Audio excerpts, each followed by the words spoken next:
Yeah, that's better. Derivative in case of components. So here's my setting. I have function, which is given on the interval. Function given by components. It's the same setting you saw on the other slide. Each of these components individual functions, numerical functions. So the theorem we're discussing, as the theorem which you saw already, just repeating the statement on this slide again, we say that the function f is differentiable at some point if and only if every component xi, every component is differentiable at the same point, at the same point A.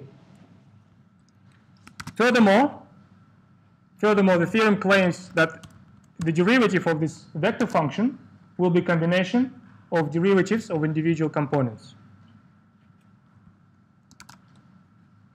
Proof. Given that the statement of the theorem has this if and only if part, I don't know if you know this abbreviation IFF normally it means if and only if. That's how you can interpret this. Well, that's how we interpret this. Every proof of every statement like that will have two parts. Forward part, when you prove that the f being differentiable implies that every component is differentiable, and the opposite part, where every component being differentiable implies that the f as a whole is also differentiable. So my forward path, the forward part of the proof, it goes like this. It's a simple proof. Mathematically, it doesn't represent any challenge, but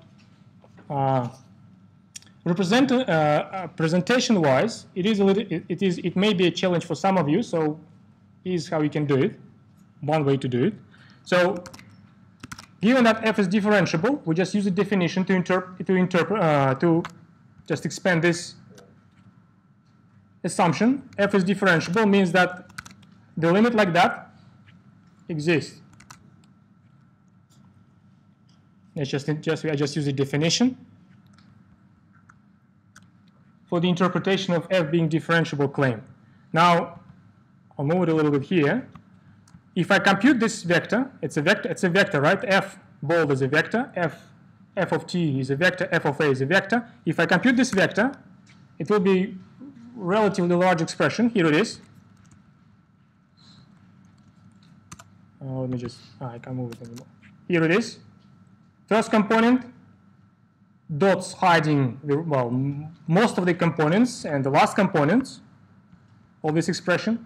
Given this algebraic formula, you see my f given by components. So if I compute the quotient of this vector function, that will be the components of my quotient.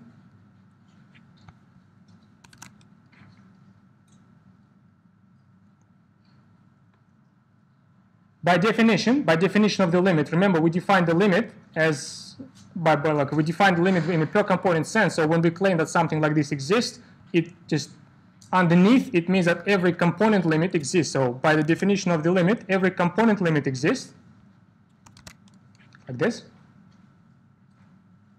And you see, I used my trick. I used the I index to sort of mention every component rather than saying x1, x2, xn. I just use the I index. So from here we can say when such a limit exists, we know it from the elementary, from the numerical calculus of the first year calculus, that it means that xi function as a numerical function differentiable, we know it from the first year